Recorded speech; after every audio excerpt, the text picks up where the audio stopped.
ಓದುತ್ತಿರುವ ತಮ್ಮೆಲ್ಲರಿಗೂ ಬಾಗಲಕೋಟೆಯಲ್ಲಿರುವಂಥ ಕುರುಬ ಸರ್ಸ್ ಎನ್ಯುಎನ್ ಇಂಗ್ಲಿಷ್ ಅಕಾಡೆಮಿಗೆ ಆತ್ಮೀಯ ಸ್ವಾಗತ. ಇವತ್ತಿನ ವಿಡಿಯೋದಲ್ಲಿ ನಾವು ಆಯ್ಕೆ ಮಾಡಿಕೊಂಡಂಥ ಮತ್ತೊಂದು ಬಹಳ ಮಹತ್ವವಾದಂಥ ಚರ್ಚೆಯ ವಿಷಯ WH ಕ್ವಶನ್ ಮಾರ್ಕ್ಸ್. ಸುಮಾರು 6ನೇ ವಿಡಿಯೋ ಇದು. ಈ 6 ವಿಡಿಯೋಗಳಲ್ಲಿ ನಾವು WH ಕ್ವಶನ್ ಮಾರ್ಕ್ಸ್ ಬಗ್ಗೆನೇ ಚರ್ಚೆ ನಡೀತಾ ಇದೆ. ಇವತ್ತಿನ ಚರ್ಚೆಯ ಮಿತಿ ನಮ್ಮ ಕನ್ನಡದ ಪ್ರಶ್ನೆಗಳನ್ನು, ಪ್ರಶ್ನಾರ್ಥಕ ವಾಕ್ಯಗಳನ್ನು ಇಂಗ್ಲಿಷ್ನಲ್ಲಿ ಯಾವ ರೀತಿ ಬರೀಬೇಕು, ಅದಕ್ಕಾಗಿರುವಂಥ ಒಂದು ಸೂತ್ರ ಯಾವ. ನಾವು ಸಹಜವಾಗಿ WH ಕ್ವಶನ್ಸ್ ಅನ್ನು ಬಳಸ್ಕೊಳ್ತೀವಿ. ನಾನು ಈಗಾಗಲೇ 1ನೇ ವಿಡಿಯೋದಲ್ಲಿ ಹೇಳಿದ್ದೀನಿ, ಅವೆಲ್ಲ ಇಂಗ್ಲಿಷ್. WH ಕ್ವಶನ್ಸ್ ಅನ್ನು ಕನ್ನಡದಲ್ಲಿ ನಿಮ್ಗೆ ಅನುವಾದ ಮಾಡಿ ಕೊಟ್ಟಿದ್ದೀವಿ. ಹೂ ಯಾರು, ಹೂಮ್ ಯಾರಿಗೆ ಯಾರನ್ನು, ಹೂಸ್ ಯಾರದು, ವಿಚ್ ಯಾವುದು, ವಾಟ್ ಏನು ಏನನ್ನು, ವೇರ್ ಎಲ್ಲಿ, ವೆನ್ ಯಾವಾಗ, ವೈ ಏಕೆ, ಹೌ ಹೇಗೆ, ಹೌ ಮೆನಿ ಎಷ್ಟು, ಹೌ ಮಚ್ ಎಷ್ಟು, ಹೌ ಫಾರ್ ಎಷ್ಟು ದೂರ, ಹೌ ಲಾಂಗ್ ಎಷ್ಟು ಹೊತ್ತಿನಿಂದ, ಹೌ ಆಫನ್ ಯಾವಾಗ ಎಷ್ಟು ಸಲ ಅನ್ನೋ ಅರ್ಥದಲ್ಲಿ ಇವುಗಳನ್ನ ನಾವು ಸಹಜವಾಗಿ ಕನ್ನಡದಲ್ಲಿ ಪ್ರಶ್ನೆ ಮಾಡ್ಕೊಳ್ಳಿಕ್ಕೆ ಬಳಸಿದಾಗ ಅದು ಬರೋ ರೂಪದಲ್ಲಿರ್ಬೋದು ಅಥವಾ ಮಾತಾಡುವಾಗ ಮಾತಿನ ರೂಪದಲ್ಲಿ ಇರ್ಬೋದು. ಆದರೆ ನಾನು ಪದೇ ಹೇಳ್ತಾರೆ, ಇವತ್ತು ಹೇಳ್ತೀನಿ, ಯಾವುದೇ ಇಂಗ್ಲಿಷ್ ವಾಕ್ಯವನ್ನು ಬರೆಯೋದಕ್ಕಿಂತ ಮುಂಚೆ ಅದನ್ನು ಕನ್ನಡದಲ್ಲಿ ನಾವು ಸಿದ್ಧ ಮಾಡಿಕೊಂಡು ಅದನ್ನು ಮಾರ್ಕ್ ಮಾಡಬೇಕು. ಆ ಮಾರ್ಕ್ ಮಾಡೋದಂದ್ರೆ ಅದರ ವರ್ಬ್ ಯಾವುದು ಕಂಡುಹಿಡ್ಕೊಳ್ಬೇಕು. ಮತ್ತೆ ನಾನು ಟೆನ್ಸ್ನಲ್ಲಿ ಹೇಳಿದ ರೀತಿನಿ ಇವತ್ತು ಹೇಳ್ತೀನಿ, ಯಾವುದೇ ಕನ್ನಡ ವಾಕ್ಯ ಇಂಗ್ಲಿಷ್ ಬರೋದಕ್ಕಿಂತ ಮುಂಚೆ ಆ ಕನ್ನಡ ವಾಕ್ಯದಲ್ಲಿನ ವರ್ಬ್, ಸಬ್ಜೆಕ್ಟ್ ಮತ್ತು ಆಬ್ಜೆಕ್ಟ್ ಅನ್ನು ಗುರುತಿಸಬೇಕು. ಒಂದು ವೇಳೆ ನಮ್ಮ ಕನ್ನಡ ವಾಕ್ಯ ಹಿಂಗಿದ್ರೆ, ಹೆಂಗಂದ್ರೆ ನೀನು ಈಗ ಏನು ಕಲಿಯುತ್ತಿದ್ದೀಯಾ, ಅವರು ಈಗ ಎಲ್ಲಿಗೆ ಹೋಗುತ್ತಿದ್ದಾರೆ, ಅಲ್ಲಿ ಯಾರು ಕ್ರಿಕೆಟ್ ಆಡುತ್ತಿದ್ದಾರೆ ಅನ್ನೋ ಪ್ರಶ್ನೆಗಳನ್ನ ನಾವು ಕೇಳುವಾಗ ಈ ಪ್ರಶ್ನೆಗಳು ಕನ್ನಡದಿಂದ ಇಂಗ್ಲಿಷ್ಗೆ ಯಾವ ರೀತಿ ಮತ್ತು ಯಾವ ಸೂತ್ರಕ್ಕನುಗುಣವಾಗಿ ನಾವು ರಚಿಸ್ಕೋಬೇಕು ಅನ್ನೋದೇ ಇವತ್ತಿನ ಮುಖ್ಯವಾದಂಥ ಚರ್ಚೆ.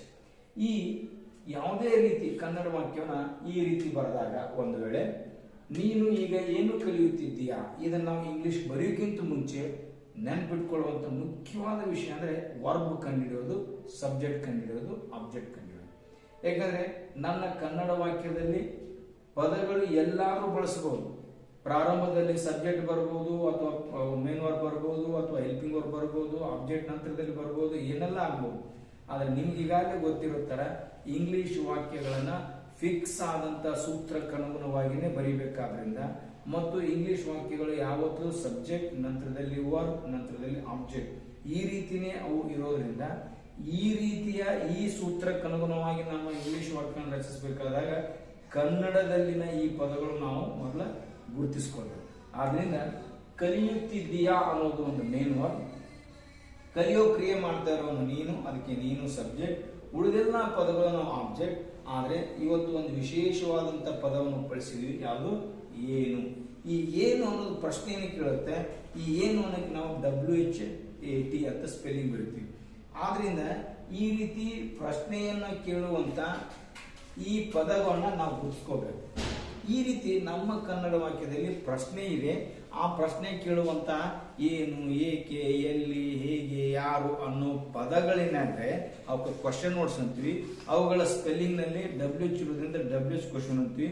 ಅಂತ ಪದವನ್ನ ನಾವು WHQ ಅಂತ ಗುರುತಿಸ್ಕೋಬೇಕು.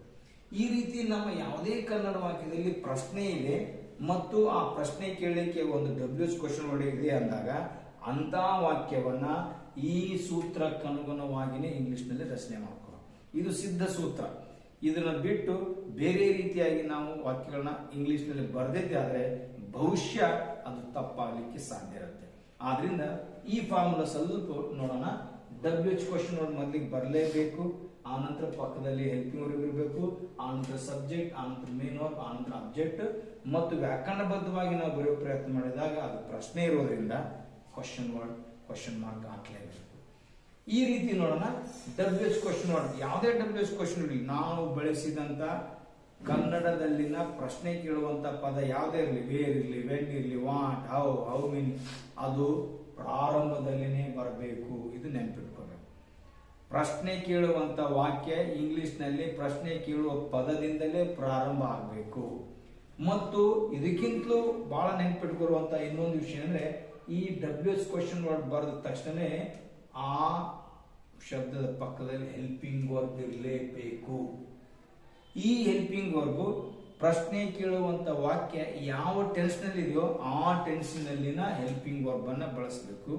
ನಂತರ ಪಕ್ಕದಲ್ಲಿ ಸಬ್ಜೆಕ್ಟ್, ನಂತರ ಮೇನ್ ವರ್ಬ್.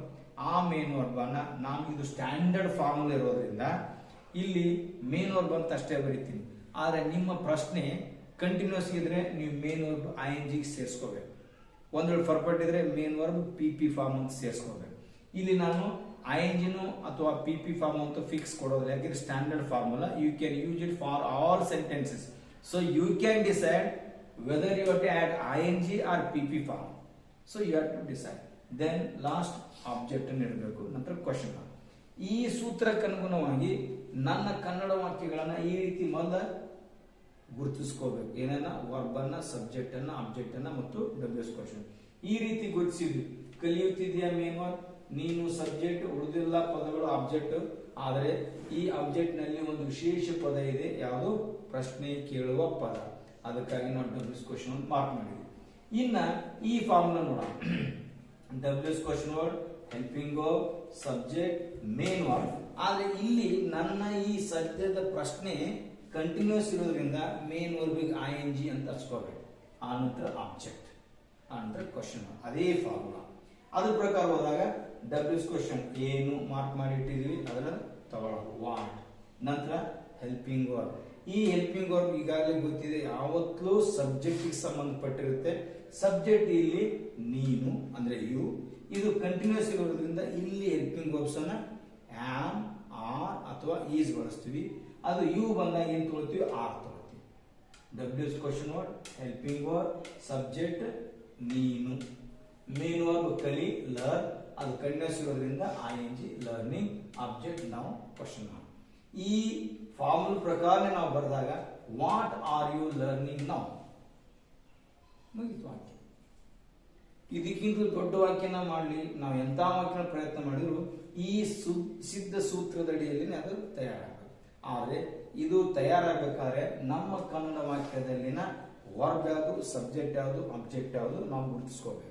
ನಂತರ ಪ್ರಶ್ನೆ ಕೇಳುವಂತ WH ಕ್ವಶನ್ ಯಾವುದು ಗುರುತಿಸಬೇಕು. ಅದು WH ಕ್ವಶನ್ ಅಂದಮೇಲೆ ಫಾರ್ಮುಲಾ ಪ್ರಕಾರ ಇದೇ ರೀತಿ ಬರಬೇಕು, what are you learning now. ಇನ್ನೊಂದು ವಾಕ್ಯ ನಾವು ಚರ್ಚೆ ಮಾಡ್ಲಿಕ್ಕೆ ಇಷ್ಟಪಡೋದು. ಏನಾಗುತ್ತೆ ಅಂದ್ರೆ, ನಿನ್ನ ತಂದೆ ಇಂದು ಎಲ್ಲಿಗೆ ಹೋಗಿದ್ದಾರೆ. ಅದನ್ನ ಆಡ್ಕೊಂಡು ಇವತ್ತು ನಿಮ್ಮ ಅಪ್ಪ ಎಲ್ಲಿ ಹೋಗ್ಯಾನ. ಹೋಗ್ಯಾನ, ಹೋಗ್ಯಾರ ಮೇನ್ ವರ್ಬ್. ಯಾರು ಹೋಗ್ಯಾರ? ನಿಮ್ಮಪ್ಪ ಅಂದ್ರೆ ನಿನ್ನ ತಂದೆ ಸಬ್ಜೆಕ್ಟ್. ಉಳಿದೆಲ್ಲ ಪದಗಳು ನಾವು ಆಬ್ಜೆಕ್ಟ್.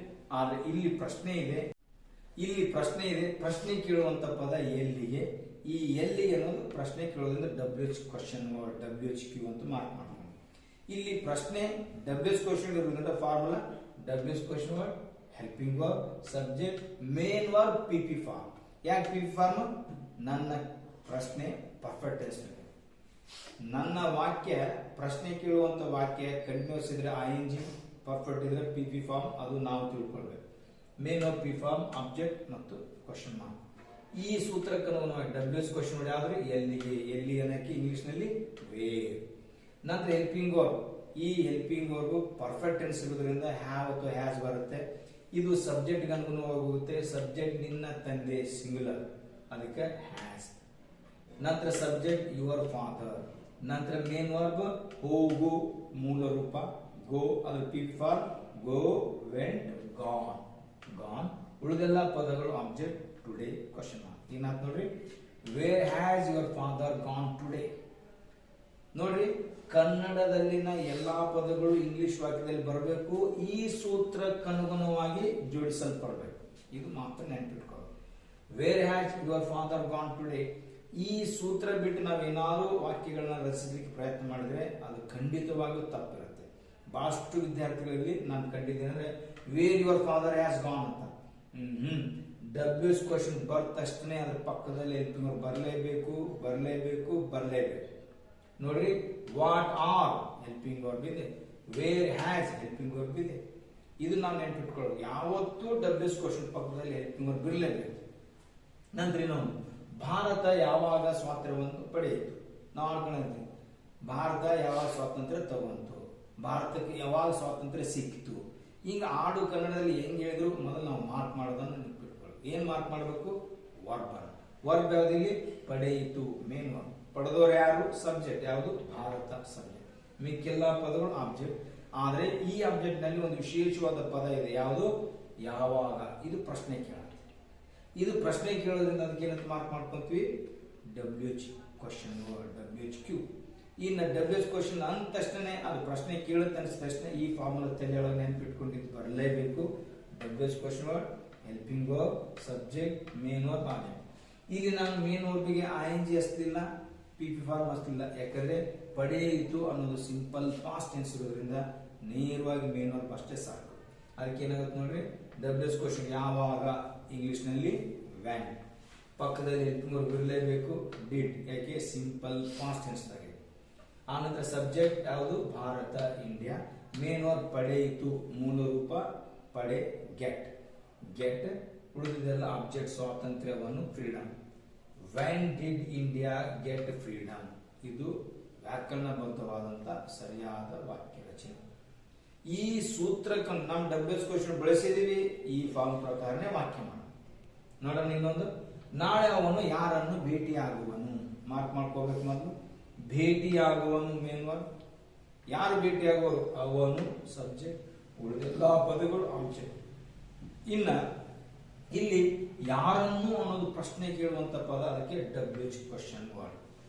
ಇನ್ನು formula WH question word, helping verb, subject, main verb, object. ಇಲ್ಲಿ ಕೂಡ ಮೇನ್ ವರ್ಬ್ಗೆ ನಾನು ING PP ಫಾರ್ಮ್ ಹಚ್ತಿಲ್ಲ. ಯಾಕಂದ್ರೆ ಭೇಟಿಯಾಗುವನು ಸಿಂಪಲ್ ಫ್ಯೂಚರ್ ಟೆನ್ಸ್. ಈ ವಾಕ್ಯಗಳು ನಾವು ಸರಿಯಾಗಿ ಅರ್ಥ ಮಾಡಿಕೊಂಡು ಸರಿಯಾಗಿ ಇಂಗ್ಲಿಷ್ ನಲ್ಲಿ ಬರೀಬೇಕು ಅಂದ್ರೆ ನಮಗೆ ಟೆನ್ಸ್ ಗೊತ್ತಿರಲೇಬೇಕು. WH ಕ್ವಶನ್ ವರ್ಡ್ಸ್ ಸರಿಯಾಗಿ ತಿಳಿತೀವಿ. WH ಕ್ವಶನ್ ಬರ್ಬೇಕಾದ್ರೆ ಟೆನ್ಸ್ ಮತ್ತು ಆಕ್ಸಿಲರಿ ಚಾಪ್ಟರ್ ಎರಡು ಪಕ್ಕಾ ಗೊತ್ತಿರಬೇಕು. ಇದು ಸಿಂಪಲ್ ಫ್ಯೂಚರ್ ಟೆನ್ಸ್ ಇರೋದ್ರಿಂದ ನೋಡ್ರಿ, WH ಕ್ವಶನ್ ವರ್ಡ್ ಯಾರನ್ನು, ಹೋಮ್. ಹೆಲ್ಪಿಂಗ್ ವರ್ಬ್ ಬರಲೇಬೇಕು. ಎಲ್ಲಿ? ಸಿಂಪಲ್ ಫ್ಯೂಚರ್ ಟೆನ್ಸ್ ನಲ್ಲಿ ಐತಿ. ಅದಕ್ಕೆ ಶಾಲ್ ಅಥವಾ ವಿಲ್.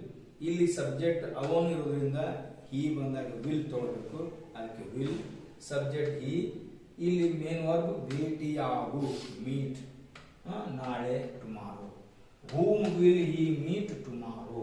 ನೋಡ್ರಿ, ಅವನು ನಾಳೆ ಯಾರನ್ನು ಭೇಟಿಯಾಗುವನು, ವಿಲ್ ಮೀಟ್. 100%. ನಮಗೆ ನಮ್ಮ ಕನ್ನಡ ವಾಕ್ಯಗಳು ಯಾವ ಸಬ್ಜೆಕ್ಟ್ ಅನ್ನ, ಯಾವ ವರ್ಬ್ ಅನ್ನ, ಯಾವ ಆಬ್ಜೆಕ್ಟ್ ಅನ್ನ, ಯಾವ WH ಕ್ವಶನ್ ಹೊಂದಿವೆ ಮತ್ತು ಆ ವಾಕ್ಯ ಯಾವ ಟೆನ್ಸ್ ನಲ್ಲಿ ಇದೆ ತಿಳಿಯಲೇಬೇಕು. ತಿಳಿದ ನಂತರ ಆ ಫಾರ್ಮ್ ಪ್ರಕಾರ ವಾಕ್ಯ ರಚನೆ. ಇನ್ನೊಂದು, ಇಂಗ್ಲಿಷ್ ಅನ್ನು ಹೇಗೆ ಕಲಿಯಬೇಕು? ನಾವು ಅನ್ಕೊಳ್ಳೋದು ಇಂಗ್ಲಿಷ್ ಹೆಂಗೆ ಕಲಿಬೇಕ್ರಿ ಅಂದ್ಬಿಡ್ತೀವಿ. ಏನೇ ಅನ್ರಿ, ನಮ್ಗೆ ಇಂಥ ವಾಕ್ಯ ಇಂಗ್ಲಿಷ್ ನಲ್ಲಿ ಅನ್ಬೇಕಾಗಿದೆ ಅಂದಾಗ ಮೊದಲು ಅದಕ್ಕೆ ಮಾರ್ಕಿಂಗ್ ಆಗಲೇಬೇಕು. ಮಾರ್ಕ್ ಅಂದ್ರೆ ಮೊದಲು ವರ್ಬ್. ಇಲ್ಲಿ ಕಲಿ ಅನ್ನೋದು ವರ್ಬ್. ಎಂತ ವರ್ಬ್? Main verb. ಯಾಕಂದ್ರೆ ಕ್ರಿಯೆನ ಸೂಚಿಸುತ್ತೆ. ನಂತರ ಬೇಕು ಅಂತ ಒಂದು ಪದ ಇತ್ತಲ್ಲ, ಇದು ಆಕ್ಸಿಲರಿ. ಅದಕ್ಕೆ ನಾನು ಪದೇ ಹೇಳ್ತೀನಿ, WH ಕ್ವಶನ್ ಚಾಪ್ಟರ್ ಪಕ್ಕಾ ಆಗಬೇಕಾದ್ರೆ ಅದಕ್ಕೆ ಮೊದಲು ಟೆನ್ಸ್ ಮತ್ತು ಆಕ್ಸಿಲರೀಸ್ ಪಕ್ಕಾ ಬರೆಯೋದನ್ನ ತಿಳ್ಕೊಂಡಾಗ ಇಲ್ಲಿ ಎಲ್ಲಾ ರೀತಿಯ ಟೆನ್ಸ್ ಗಳನ್ನ ಆಕ್ಸಿಲರಿನ ಬಳಕೆ ಮಾಡ್ತಿರ್ತೀವಿ. ಅದಕ್ಕಾಗಿ ಅವೆರಡು ಚಾಪ್ಟರ್ ನಮ್ಗೆ ಗೊತ್ತಿರಬೇಕು. ಕಲಿ ಮೇನ್ ವರ್ಬ್, ಬೇಕು ಆಕ್ಸಿಲರಿ. ಯಾರು ಕಲಿಬೇಕು? ಸಬ್ಜೆಕ್ಟ್. ಕಲಿಯಬೇಕು. ಯಾರು ಕಲಿಬೇಕು? ಇದು ಬಹಳ ವಿಚಾರ ಮಾಡೋದು. ಸುಮ್ಮನೆ ಏನಾದ್ರು ಬರೆಯೋದಲ್ಲ. ನಾನು ಹೇಳ್ತೀನಿ, ವರ್ಬ್ ಸಿಕ್ಕ ನಂತರ ಸಬ್ಜೆಕ್ಟ್ ಬರಲೇಬೇಕು. ಸಬ್ಜೆಕ್ಟ್ ಅಂದ್ರೆ ಕ್ರಿಯೆ ಮಾಡೋರು. ಇಲ್ಲಿ ಯಾವ ಕ್ರಿಯೆ ಇದೆ? ಕಲಿಯುವ ಕ್ರಿಯೆ ಇದೆ. ಈ ಕಲಿಯುವ ಕ್ರಿಯೆ ಮಾಡೋರು ಯಾರು? ಇಲ್ಲ. ಇದು ಸೂಕ್ಷ್ಮವಾಗಿ ನೋಡ್ತೇವೆ. ಇಲ್ಲ ಅಂದ್ರೆ ಏನಿಲ್ಲ? ಸಬ್ಜೆಕ್ಟ್ ಇಲ್ಲ. ಸಬ್ಜೆಕ್ಟ್ ಇಲ್ಲ ನಾವು ಪದೇ ಹೇಳ್ತಾ ಬಂದಿನಿ, ಅದನ್ನು ಪ್ಯಾಸಿವ್ ವಾಯ್ಸ್ ನಲ್ಲಿ ಮಾಡಬೇಕು. ಈ ರೀತಿ ಕ್ರಿಯೆ ಇದೆ, ಕ್ರಿಯೆ ಮಾಡೋರು ಇಲ್ಲ ಅಂದಾಗ ನಾವು ಪ್ಯಾಸಿವ್ ವಾಯ್ಸ್ ಹೋಗ್ಬೇಕು. ಕ್ರಿಯೆ ಐತಿ, ಕ್ರಿಯೆ ಮಾಡೋರು ಅದರ ಆಕ್ಟಿವ್ ವಾಯ್ಸ್ ಹೋಗ್ಬೇಕು. ಇದು ಪ್ಯಾಸಿವ್ ವಾಯ್ಸ್ ಇರೋದ್ರಿಂದ ಪ್ಯಾಸಿವ್ ವಾಯ್ಸ್ ಮುಖ್ಯವಾಗಿ ಆಬ್ಜೆಕ್ಟ್ ಬೇಕು. ಇದು ಆಬ್ಜೆಕ್ಟ್ ಇದ್ರೆ ಮಾತ್ರ ಪ್ಯಾಸಿವ್ ವಾಯ್ಸ್ ಹೋಗ್ಬೇಕು. ಅದಕ್ಕೆ ಆಬ್ಜೆಕ್ಟ್ ಅನ್ನು ಕಂಟಿನ್ಯೂ ಮೆಥಡ್ ಅನ್ನ ಸಾಕಷ್ಟು ನಾನು ಮುಂದಿನ ವಿಡಿಯೋಗಳಲ್ಲಿ ಚರ್ಚೆ ಮಾಡ್ತೀನಿ. ಇಲ್ಲಿ ಇವತ್ತಿನ ಸದ್ಯದ ಮಟ್ಟಿಗೆ ಏನ್ ಹೇಳ್ತೀನಿ, ಕಲಿಬೇಕು. ಏನನ್ನು ಕಲಿಬೇಕು, ಯಾರು ಕಲಿಯಬೇಕು ಅನ್ನೋ ಪ್ರಶ್ನೆಗಳನ್ನ ನಾವು ಉತ್ತರವಾಗಿ ಪ್ರಶ್ನೆಯಾಗಿ ಪಡೆದಾಗ ಉತ್ತರವಾಗಿ ಬರೋ ಪದಗಳು ಆಬ್ಜೆಕ್ಟ್ ಇರ್ತವೆ. ಕಲಿಯಬೇಕು, ಯಾರನ್ನು ಕಲಿಯಬೇಕು? ಉತ್ತರಿಲ್ಲ. ಏನನ್ನು ಕಲಿಯಬೇಕು? ಇಂಗ್ಲಿಷ್. ಅವಾಗ ಅದೇನದು ಆಬ್ಜೆಕ್ಟ್ ಅಂತ ಹೋಗ್ಬೇಕು. English object. ಪ್ಯಾಸಿವ್ ವಾಯ್ಸ್ ಹೋಗ್ಬೇಕಾದ್ರೆ ಆಬ್ಜೆಕ್ಟ್ ಬೇಕೇ ಬೇಕು. ಇದು ಪ್ಯಾಸಿವ್ ವಾಯ್ಸ್ ನಲ್ಲಿ ವಾಕ್ಯ ರಚನೆ ಇದೆ ಅಂದಮೇಲೆ ಇಂಗ್ಲಿಷ್ ನಲ್ಲೂ ಅದು ಪ್ಯಾಸಿವ್ ವಾಯ್ಸ್ ನಲ್ಲೇ ಆಗಬೇಕು. ನನ್ನ ಒಂದು ವಿಚಾರ ಅಥವಾ ನನ್ನ ಒಂದು ವಾದ ಏನಂದ್ರೆ, ನಾವು ಕನ್ನಡದಲ್ಲಿ ಏನನ್ನ ಹೇಳಿಕ್ಕೆ ಇಷ್ಟಪಡ್ತೀವೋ ಅದನ್ನೇ ಇಂಗ್ಲಿಷ್ ನಲ್ಲಿ ಹೇಳಬೇಕು. ನನ್ನ ಕನ್ನಡ ವಾಕ್ಯ ಆಕ್ಟಿವ್ ವಾಯ್ಸ್ ಅನ್ಸಿದ್ರೆ ಇಂಗ್ಲಿಷ್ ನಲ್ಲಿ ಆಕ್ಟಿವ್ ವಾಯ್ಸ್ ಆಗಬೇಕು, ಪ್ಯಾಸಿವ್ ವಾಯ್ಸ್ ಅನ್ಸಿದ್ರೆ ಪ್ಯಾಸಿವ್ ವಾಯ್ಸ್ ಅನ್ಸ್ಬೇಕು. ಅದಕ್ಕೆ ಇದು ಆಕ್ಟಿವ್ ವಾಯ್ಸ್ ಅಲ್ಲ, ಪ್ಯಾಸಿವ್ ವಾಯ್ಸ್ ಇರೋದ್ರಿಂದ passive voice formula same formula. ಒಂದು ವ್ಯತ್ಯಾಸ ಏನಂದ್ರೆ WH question word helping verb, subject ಇಲ್ಲ, ಅದ್ರ ಜಾಗದಲ್ಲಿ ಆಬ್ಜೆಕ್ಟ್ ವರ್ಬ್, ಇದು ನೆನಪಿಟ್ಕೋ. ಮತ್ತು ಮೇನ್ ವರ್ಬ್ PP ಫಾರ್ಮುಲಾ ಇರಬೇಕು. ಇದು ಸಾಮಾನ್ಯವಾಗಿ ಪ್ಯಾಸಿವ್ ವಾಯ್ಸ್ ನಲ್ಲಿ ನಿಮ್ಗೆ ಗೊತ್ತಿರುವಂತ ವಿಷಯ. ಇದು ಸ್ವಲ್ಪ ಭಿನ್ನವಾಗಿ ಕಾಣಿಸುತ್ತೆ, ಅದಕ್ಕೆ ಅದನ್ನು ಬರೀತೀನಿ.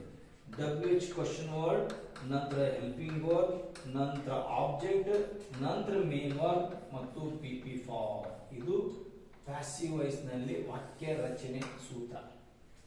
ಇದು ನಮಗೆ ಗೊತ್ತಾಗಬೇಕಾದ್ರೆ ನಾವು ಪ್ಯಾಸಿವ್ ವಾಯ್ಸ್ ಅನ್ನು ಪಕ್ಕಾ ತಿಳ್ಕೊಂಡಿರ್ಬೇಕು, ಪೂರ್ಣ ಅರ್ಥ ಮಾಡಿ.